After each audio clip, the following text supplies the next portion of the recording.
Ah, yes. Good morning. There's no light in here. Let me fix that.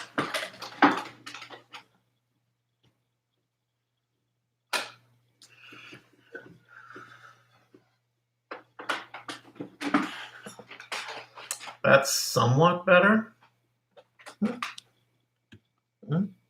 I don't know. Forgive me. Good morning. I was corrected yesterday. This is April the 28th. It is a Tuesday.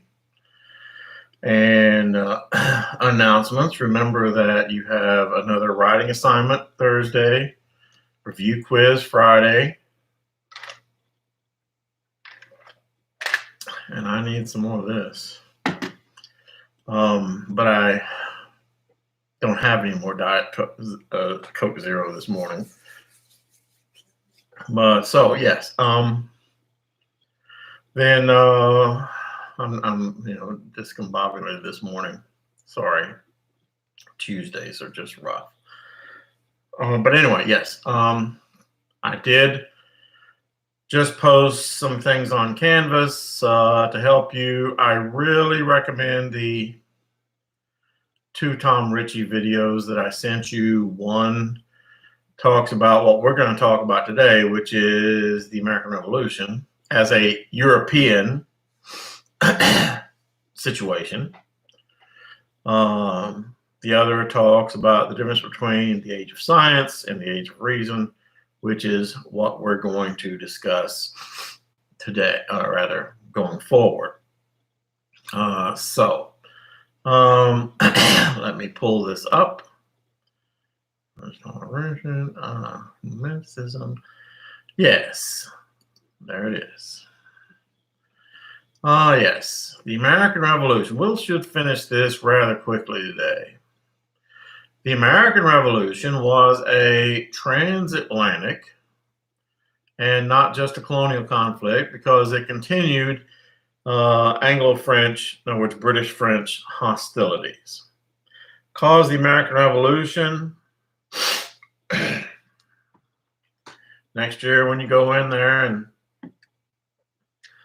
sit in front of Mr. Margrave or Mr. Williams, or for those of you who take dual enrollment, and I give you the dirty eye,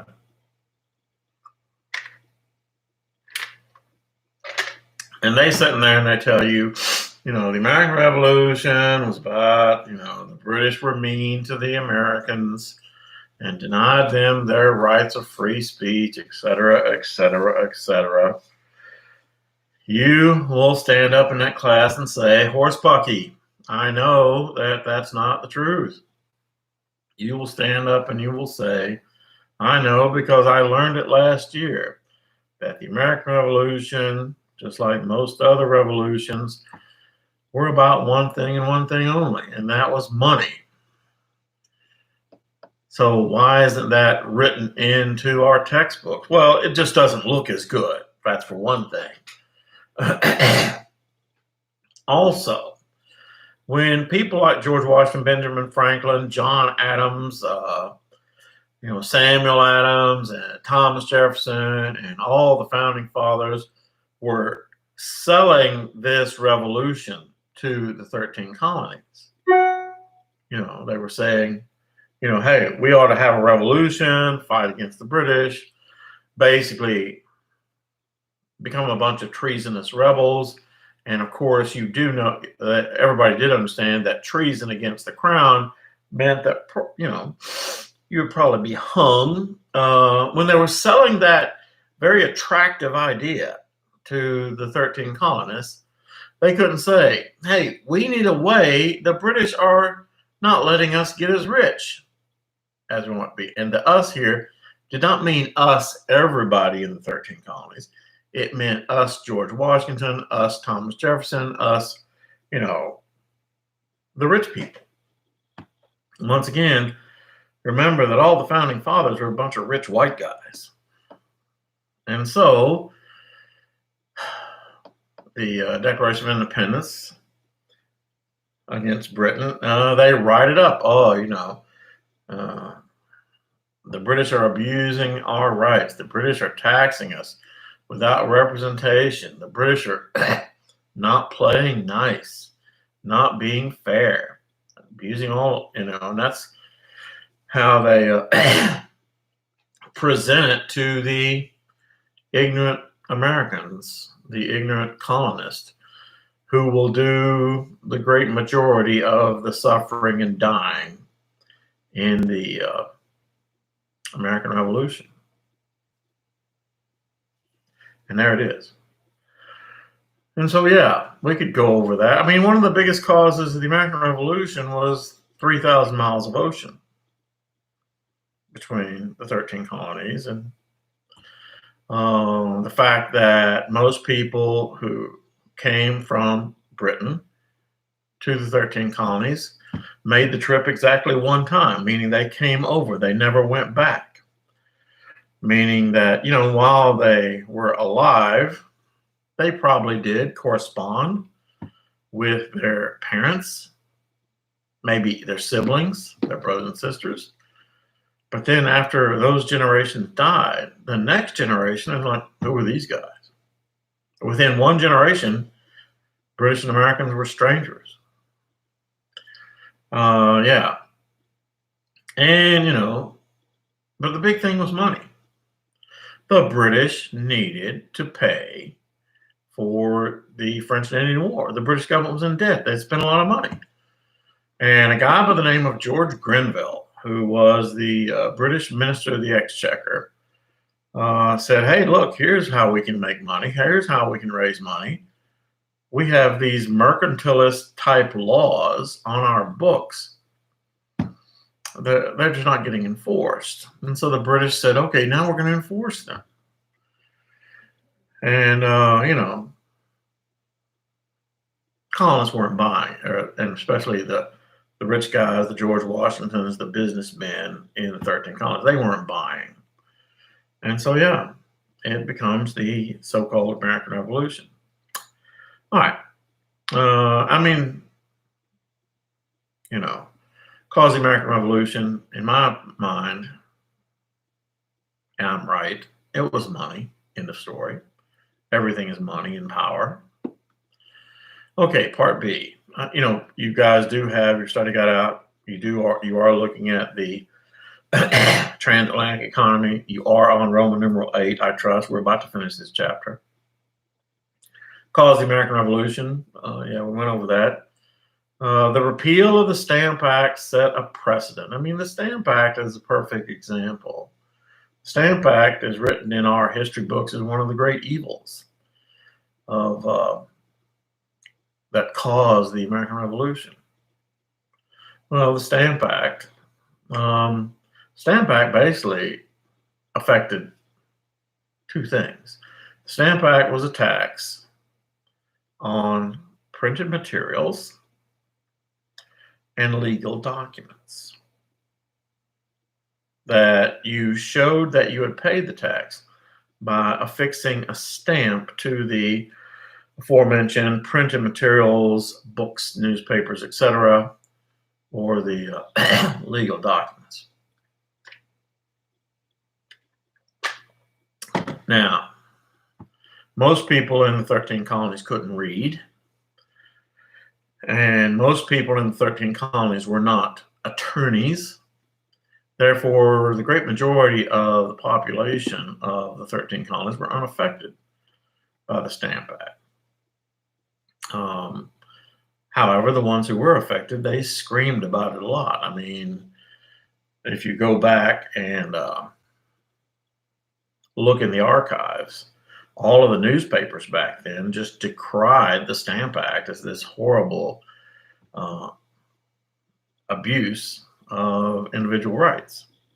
And if you go to the legislatures, the state legislatures, the colonial legislatures, they harangued the British for imposing this Stamp Act. Of course, the thing is, most of the colonial legislators themselves, the men who served in the colonial legislatures, were lawyers whose living was affected by the fact that every time they brokered a contract, arranged for a sale, signed a document, marriage, divorce, whatever, that it cut into their profit margin.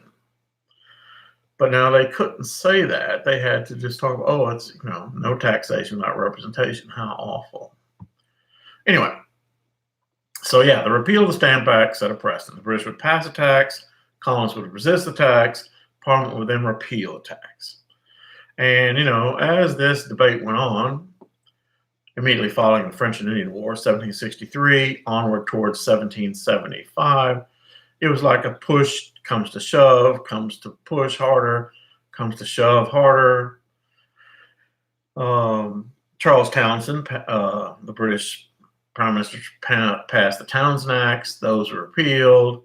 Then came the Boston Tea Party, which is where a bunch of renegades, and by renegades I mean colonists, not Native Americans, a bunch of renegades dressed up as Native Americans and went down to the Boston Harbor and threw something, I think it's like 342 chests of tea into Boston Harbor, ruining it, obviously.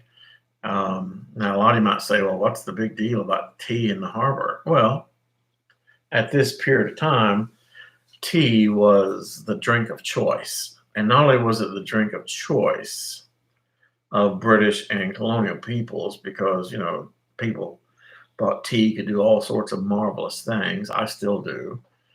But tea was very expensive back then. Really expensive. And it was like $400,000 worth of tea tossed into the harbor. And, the British Parliament said somebody's going to pay for that. And the colonists were like, And so, yeah, Lord North tried to reassert the authority of Parliament by passing laws known as the Intolerable Acts. By August 1775, George III declared that all the colonies, and that's 1775, were in rebellion. Now, George III, who, as you recall, one of the Hanoverian kings who come after the Stuarts, easy to remember because they all have the same name, kind of like the Foreman family. There was George I, George II, George III, George IV, and I think that's it.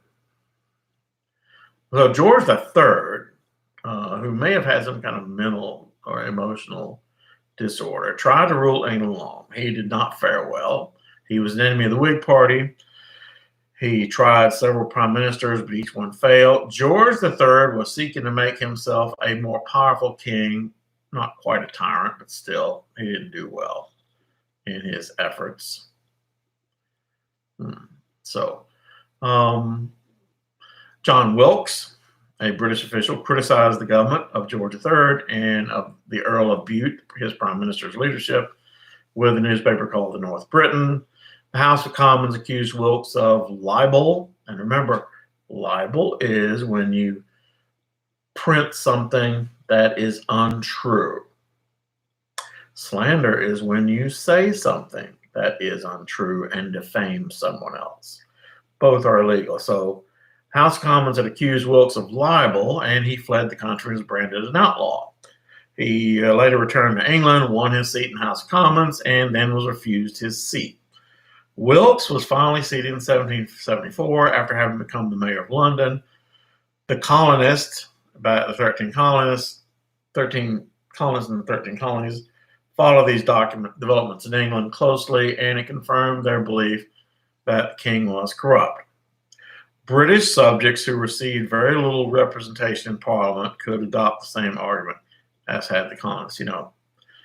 Mr. Horton, what does that mean? Part G, what does that even mean? Well, it just means this,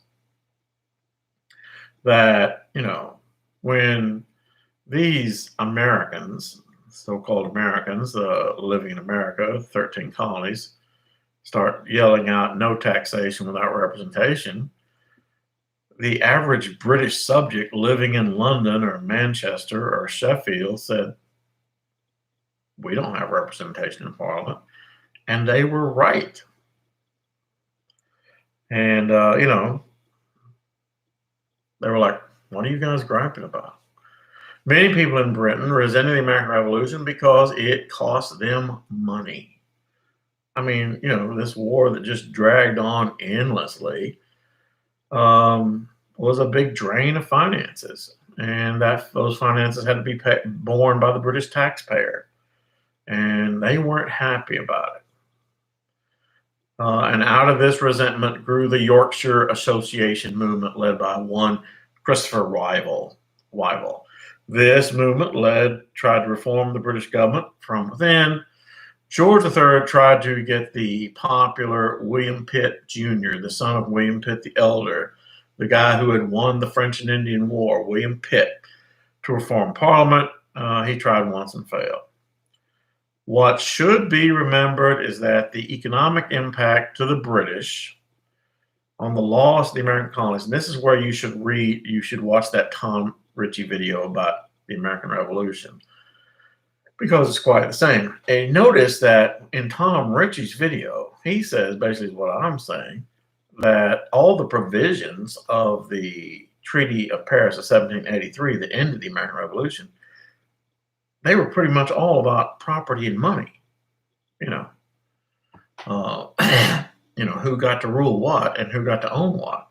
Even so much as saying, and I like that part where Tom Ritchie talks about that the Congress of 13 colonies said to the state governments, you guys need to give back that land, that property, to British loyalists that you took from them. Anyway, once again, what should be remembered is that the economic impact on the loss of the American colonies was minimal. The trade between Britain and the colonies actually increased.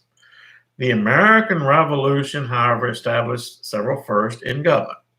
Here was a government, meaning the government of 13 colonies, based on John Locke's principles. Remember, your hero of mine, John Locke. We're going to talk about him in a few minutes. And it actually worked. The government actually worked. The Americans used democratic ideas in their societies and government, but at the same time, this new government did not free the slaves or equalize their treatment of women. But the effect of this revolution would impact the world because it creates this thing called the United States of America. And after a very wobbly beginning, yes, the United States of America does become a major player on the world stage, and it still is. Okay, and that's enough for the transatlantic economy. Let's push on to another unit. And I want to save that. Say goodbye.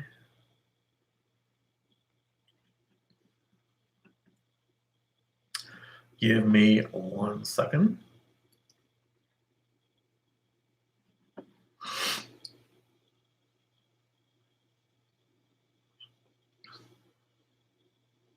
Just want to go through my file. 30 years ago, if you'd have told me that I would have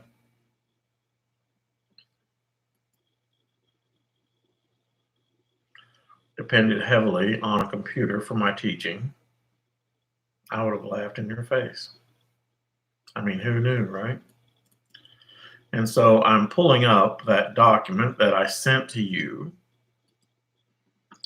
The Age of Science and Reasoning. Now I'm going to put it right here. Blow it up big enough to where I can read it. And begin talking about this thing called The Age of Science. And once again, here's the Tom Ritchie video is that I put for Age of Science and Reasoning. It's only 7 minutes long. It'd be a good 7 minutes invested because he talks about the difference between the Age of Science and the Enlightenment. The Age of Science set the stage for the Enlightenment. The Age of Science is just studying science for its own sake. The Enlightenment actually sets out to change the world. Okay. So yes, I hope you've pulled up Age of Science and Reasoning, which I sent you. This was something we never did go over in class, but we're going to go over now quickly, because even though it's a huge unit, it is an overall acceptance of what today we call science and what the Greeks called logic, that finally put it into the age of faith, or for lack of a better term, the so-called Dark Ages, and brought about the age of reason, the Enlightenment.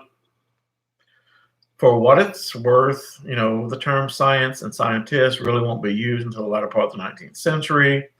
Prior to that, what we call science went by many names: natural history, the laws of nature, scholasticism. This unit is about mental history of Europe. Okay, let's begin Roman numeral 1. They, meaning people, were often referred to as the cunning folk, who were looked upon with great suspicion, not only by those who obviously knew less than they did, but by those who were supposed to know more, that being the church. They were the practitioners of what was considered low-level magic. You say, what does that mean? Well, it means that what you might be surprised to know was that many of the originators of the fields in which we put so much stock now in science actually came from mysticism. I mean, for example, astronomy, which is the study of the heavens, came from astrology. You say, well, what does that mean? Astrology is like the zodiac. Chemistry came from alchemy. Alchemy is a pseudoscience. Pseudo means false. That was an effort to try and turn base metals like eggs into gold. Modern medicine can trace many of its roots into what we would consider witchcraft today.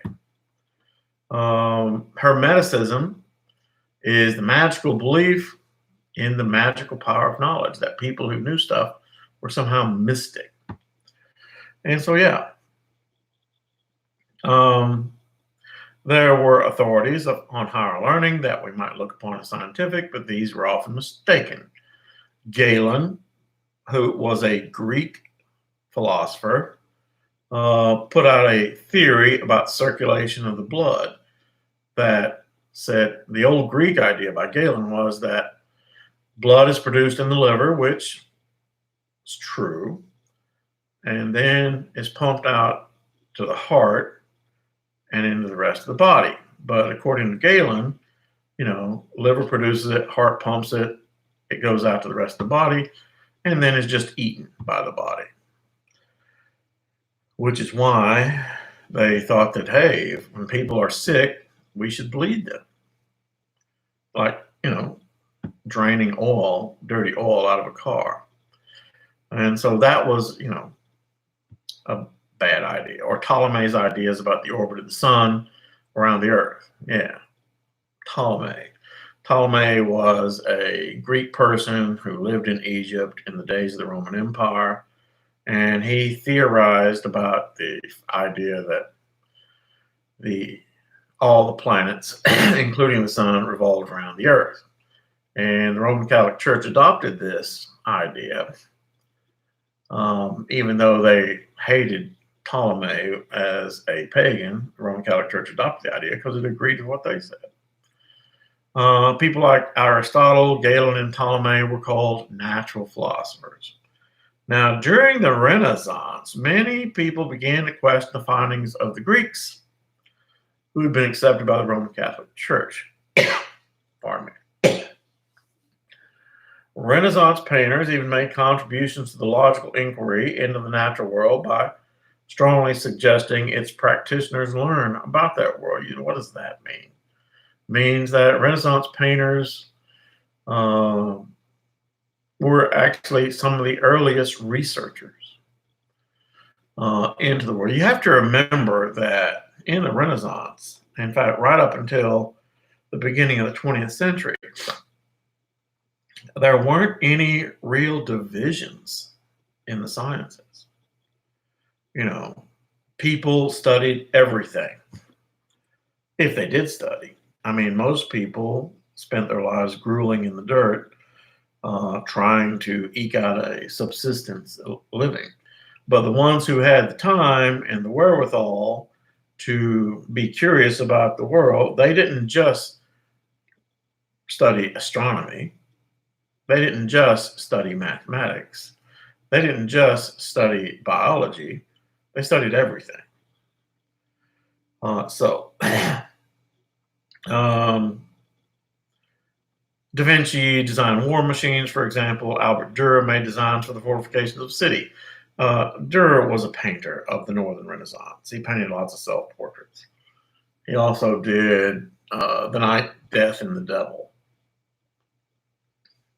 Hermeticism is the belief that having lots of knowledge makes you kind of magic. All right, so the 15th, 16th century saw a rapid expansion in the number of books, thanks Johann Gutenberg, dedicated to how to build stuff. However, many techs, people who were interested in how to build stuff, didn't see the necessity for scientific research. I mean, if it doesn't, most people at that time thought that, knowledge is great, but if it doesn't really result in something useful, then why pursue it? And so, did not see the necessity for scientific research. But new research devices like the telescope and the microscope did open the door for multiple discoveries. And here's the thing you should remember. Mathematics, Mr. Lynn. Mathematics, though, was the thing they all had in common. Mathematics was looked upon by this new wave of scientific thinkers as a way of unlocking the mysteries of the universe. The great discoverers of astronomy, like Copernicus, Galileo, Johann Kepler, Isaac Newton, the great thinkers, were all mathematicians to begin with. Okay, now the first true inquiries into what we would call science was in the field of astronomy. The accepted authority on astronomy was that guy, Ptolemy. Once again, Ptolemy was a Greek person who lived in, I think, like 200 AD or something like that. And he lived in Egypt. Egypt at the time was under the control of the Roman Empire. And his observations said that, was called the geocentric theory of the universe, the idea that all planets in the universe revolve around the Earth. Once again, the Roman Catholic Church liked that. Even though this guy Ptolemy was a pagan, they accepted it because, it agreed with what they thought, their version of the universe. That God had created man as its crowning creation, and therefore, since man's a crowning creation, he goes in the center, and everything revolves around him. Ptolemy also said that the universe and all these planets, they revolve around the Earth in perfect circles, 10 of them, in fact. Empyrean heaven, which is the region outside that 10th ring, and that's where heaven is. The Roman Catholic Church, like I said, they accepted it. Why did professional astronomers object to his explanations of the heavens? Well, because it just didn't work out. You say, what does that mean? The original astronomers that we talk about, Copernicus, Tycho Brahe, Galileo, and people like them. First of all, a lot of them were churchmen. They were men who were priests or who were officials of the church, and they had a lot of time on their hands. And what they would do diligently every night, they would go to one particular place, like high on a hill or on top of a roof of a building, and they would have an easel with a chart, with lines, a graphic chart. And every night they would plot the positions, after everybody went to bed, and they didn't have light pollution to deal with like we do now. And they would look up at the heavens, the same direction every night, and they would plot the positions of the various major constellations, planets, stars in the solar system. And they kept doing it, and the first thing they start noticing is, A, that those things move. They're not in the same place every night. And B, they don't move in curves. They don't move in perfect curves. Their pattern is highly irregular. And so they begin charting their patterns over days and weeks and months. And remember, if it's a cloudy night, they can't do it. If it's a rainy night, they sure can't do it. They're out there in the cold. But over time, they began to notice that, this whole 10 concentric perfect circles thing just didn't work out. And eventually, that's where our friend Copernicus comes in, and he says that, you know what? I think that all the planets, including this one, revolve around the sun. So Copernicus writes this book called On the Revolution of Heavenly Bodies. I know you all thought that was about me, but no. So he writes this book on the revolution of heavenly bodies, and he came up with what is called Copernican astronomy, also known as the heliocentric theory of the universe. It was flawed. How was it flawed? First of all, at first it held on to the whole perfect circle thing. Protestants were the first ones to go after it. Tycho Brahe later on comes. He is a lesser known astronomer. And by the way, Copernicus, he wrote all this down, and he never really, he kept it to himself until his friends persuaded him, why don't you publish that? And he does publish it about 7 weeks before he dies. And so it really doesn't get out there until after he's dead and gone anyway, to be condemned by the Roman Catholic Church.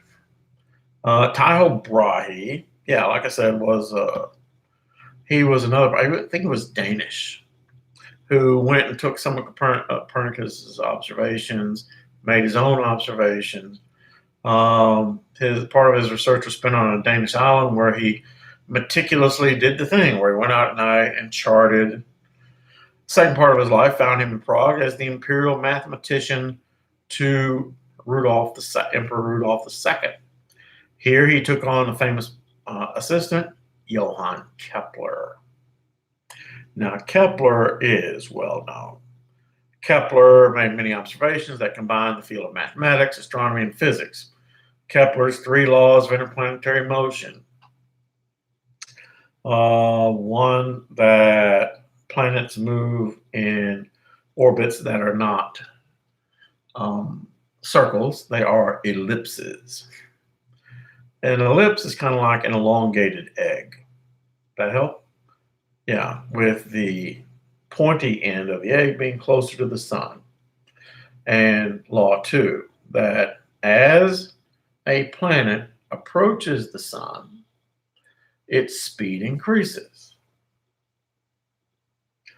3, that there exists a mathematical equation that describes the relationship between that planet's distance from the sun and the amount of time it takes that planet to get around, to make one revolution.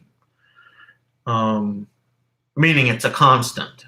It's always the same, which is true. How do we know that? Mr. Myers, how long does it take for the Earth to get around the sun? Hmm?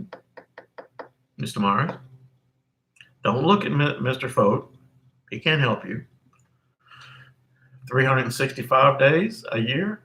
No, that's incorrect. I knew it. Slacking again, Mr. Meyer. 365 and a quarter days. And it's always the same. But thank you, Mr. Myers, for playing. Anyway, probably the best known name around this age of scientific discovery was almost quashed by the Roman Catholic Church and the Inquisition was Galileo Galilei. His books, Starry Messenger, Dialogue on the Two Chief World Systems, and Galileo, once again, he is known for astronomy, but he also dealt in several fields, such as physics, such as theorizing about how objects would fall within a vacuum,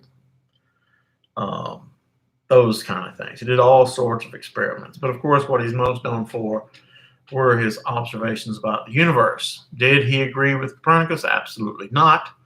And Galileo, by the way, who many credit with the invention of the telescope, wrote all these down in, like I said, his two books, Starry Messengers, Dialogue concerning the Two Chief World Systems. His mistake or misfortune was that he was Italian and he lived really close to Rome and the Holy See. And when they read his book, they said, gonna have to do something about this. So they hauled Galileo in for the Inquisition court, and they basically, and even though Galileo very eloquently, stuck up for his cause, they said, look, son, if you do not recant, which means to, like Mr. Meyer wishes he could recant his answer about 365 days per year. Recant means to take it back and say, oh, I was wrong. Did he have to recant and say, oh, all that stuff I researched for years and years of my life, all that stuff, and proved it and so eloquently put it, I was just kidding. I was wrong. Then he got to spend the rest of his life under house arrest, literally. It was said, though, that on his deathbed that he said, I was right all along. Leave me alone. And so, yeah, he died. And it wasn't until, I think it was like 1992, during the papacy of Pope John Paul II, that the Roman Catholic Church said, you know what, that whole thing with Galileo, maybe we're a little harsh on the guy. It could be that, 300 years ago when we did that Galileo, we were less than correct. Yeah. And so what begins to evolve here during this age of science is the scientific method, meaning that instead of just simply accepting what you are told, you should standardize a way to figure out the truth. Through first you see something, you observe something, then you hypothesize, you make a guess as to about what has happened, and then you experiment. One of the great proponents of this method was Sir Francis Bacon, who said you should never accept anything just as you're told. You should reason it out empirically. Empiricism means to experiment, to formulate ideas. In fact, if you watch Tom Ritchie, he makes reference to the fact that Francis Bacon, he was doing lots of research, and actually, what he was trying to do was to figure out if freezing meat could preserve it. And so he had slaughtered a bunch of chickens and was stuffing their carcasses with snow, caught pneumonia, and died. Rene Descartes said that everything should be doubted unless proven by reason. And the cognito ergo sum. I think, therefore I am. You say, well, what does that mean? Well, You see, here's the problem about empiricism. If you doubt everything, how can you believe anything? And Descartes thought on this for a long, long time. And he finally came up with that one simple statement, cognito ergo sum. If I am thinking, then I must exist. And from that, he builds on that and creates a whole scientific philosophy. But of course, the crown jewel of the age of science is Sir Isaac Newton. Sir Isaac Newton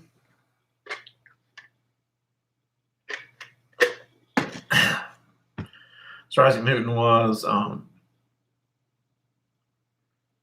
one of those guys whose brains were just off the charts. You know, he was Sheldon Cooper of the Big Bang Theory. Sheldon Cooper before there was a Sheldon Cooper.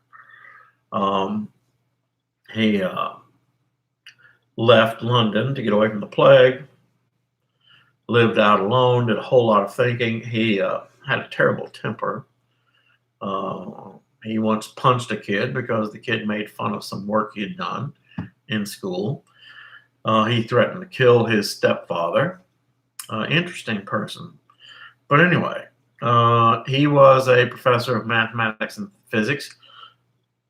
And what's amazing to me about Isaac Newton, this just shows how smart he is, Mr. Lynn, is that Isaac Newton kind of in his spare time, it's kind of a side gig, creates calculus.